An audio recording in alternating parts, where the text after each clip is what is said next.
Dans cette vidéo, nous allons voir comment utiliser les modificateurs pour contrôler et nettoyer ce que nos utilisateurs tapent dans nos formulaires. Quand on utilise VModel, on récupère exactement ce que l'utilisateur saisit. Mais les utilisateurs font des erreurs. Ils mettent des espaces en trop, tapent du texte au lieu de chiffres. Si on ne nettoie pas ces données, nos formules mathématiques vont planter. Vue.js propose trois petits outils magiques à coller directement dans l'objectif VModel, .trim, .number, .lazy. Commençons par le .trim. En anglais, to trim signifie couper les bordures. Ce modificateur supprime automatiquement les espaces inutiles en début et en fin de texte. Par exemple, ici, nous allons prendre l'exemple d'un email. Je l'ai défini juste au-dessus.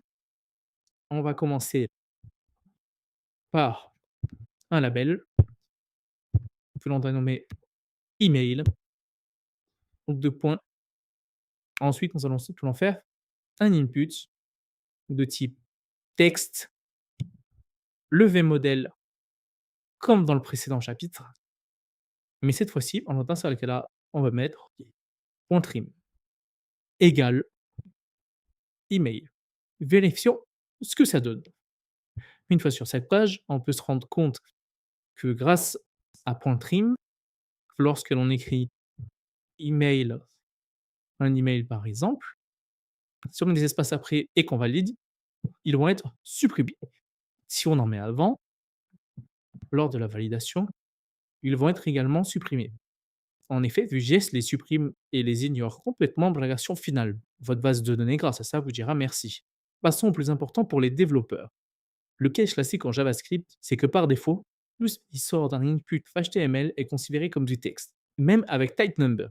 Si vous essayez d'additionner le texte 10 et le texte 5, JavaScript répondra 105 au lieu de 15.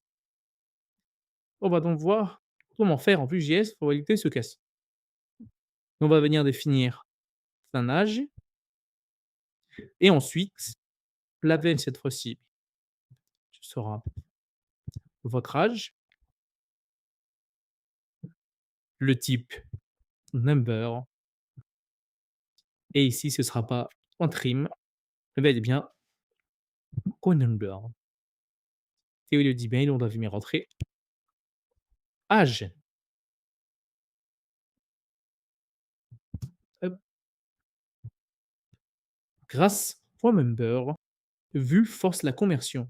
Ce qui rentre dans votre variable sera un vrai nombre mathématique prêt à être calculé. Vous ne peut pas taper de texte, je peux pas le dire, tes moments. Enfin, terminons avec .lazy qui veut dire paresseux. Par défaut, VModel se met à jour instantanément à chaque frappe de touche.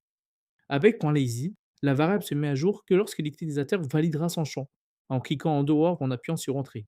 Cela est très utile pour des barres de recherche afin de ne pas surcharger les serveurs à chaque nombre tapé.